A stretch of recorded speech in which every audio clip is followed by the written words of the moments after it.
Have to create principles, how to create goals, how to achieve them എന്നുള്ള രീതിയിൽ. അപ്പോൾ അതിനെക്കുറിച്ചൊന്ന് discuss ചെയ്യാം ശ്യാം. അതായത് നമുക്ക് മുന്നോട്ട് പോകണമെങ്കിൽ ഇപ്പം നമ്മൾ നേരത്തെ പറഞ്ഞ പോലെ നമ്മൾ ഇതേവരെ എന്താണ് നമ്മൾ ചെയ്തുകൊണ്ട് നിൽക്കുന്നത് നമുക്ക് തിരിച്ചറിയാൻ പറ്റണം. ഓക്കെ, അവിടെയാണ് നമ്മൾ ആ ഒരു പാറ്റേൺ എന്ന് പറയുന്നത്. നമ്മുടെ ഒരു ലൈഫിലെ ഓരോ തീരുമാനങ്ങൾ എടുക്കുന്നത് എങ്ങനെയാണ്, ഫെയിലിയർ ആയിട്ടുള്ള മൂവ്മെന്റിലേക്ക് നമ്മൾ പോയത് എങ്ങനെയാണ്, അതിനെ നമുക്ക് തിരിച്ചറിയാൻ പറ്റണം. അവിടെ നിന്നാണ് നമുക്കൊരു നെക്സ്റ്റ് 5 സ്റ്റെപ്പ് നമുക്ക് എടുക്കാൻ പറ്റുള്ളൂ.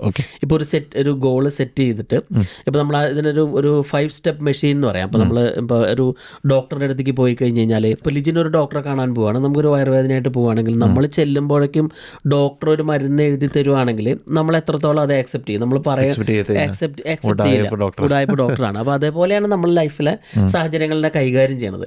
ഇപ്പം നമ്മൾ ചെല്ലുമ്പോഴേക്കും നമ്മൾ ചിലപ്പോൾ ഒക്കെ ഒരു ഇവന്റ് വന്നു അല്ലെങ്കിൽ ഒരു പ്രശ്നം നമുക്ക് വന്നുമ്പോഴേക്കും നമ്മൾ തീരുമാനം എടുക്കുകയാണ് എങ്ങനെയോ. പക്ഷേ നമുക്ക് സിമിലർ ആയിട്ടുള്ള നമ്മളുടെ ഒരു പാസ്റ്റിൽ എങ്ങനെയാണ് നമ്മൾ അത്ര സാഹചര്യങ്ങൾ മാനേജ് ചെയ്തത്, അതിനെങ്ങനെയാണ് നമുക്കൊരു തിരിച്ചറിവുണ്ടെങ്കിൽ നമുക്ക് പിന്നീട് അങ്ങോട്ട് നല്ല തീരുമാനങ്ങൾ എടുക്കാൻ പറ്റും, നല്ല ഗോൾ സെറ്റ് ചെയ്യാൻ പറ്റും, നമുക്കത് അച്ചീവ് ചെയ്യാൻ പറ്റും.